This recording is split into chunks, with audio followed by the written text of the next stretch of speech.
The state capture report into SARS essentially echoed the findings of the earlier Zondo Commission, which included the finding that there had been the deliberate dismantling of SARS tax collecting and governance abilities during former SARS Commissioner Tom Moyane's tenure. The report fingers former President Jacob Zuma, management consultancy Bain & Co., and Tom Moyane as co-conspirators in seeking to bring about the demise of the institution.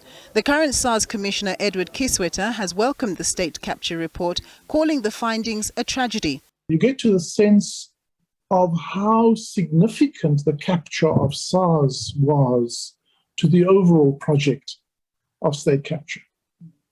So it wasn't just that SARS, by all accounts, and now confirmed, as did the Nugent report, further confirmed by the Zondo report, by all accounts, this was just not capturing SARS as just another institution, but capturing SARS as an institution central to the entire project of state capture. One of the major recommendations put forward by the Zondo Commission is that Tom Moyane face charges of perjury for lying to Parliament about his involvement in enabling one of his friends to be a debt-collecting agency for SARS. Commissioner Kieswetter says all those involved must be brought to book.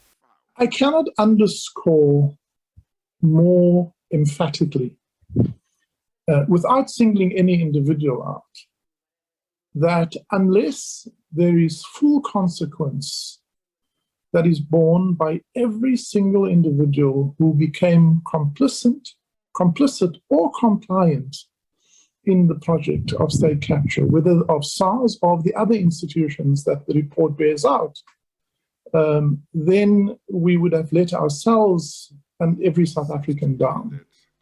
The Zondo Commission has also directed that investigations be made into the lawfulness or otherwise of any contracts entered into by SARS with Bain & Co. And the current SARS executive says it's doing its part to help ascertain the facts.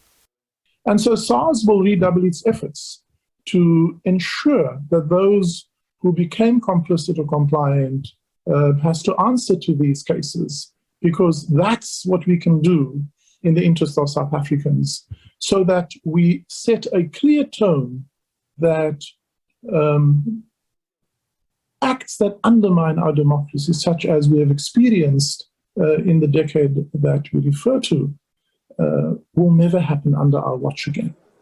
Asked how far along efforts are in rebuilding the tax-collecting institution post the previous dispensation, Kieswetter says good progress has been made, but that it's a process.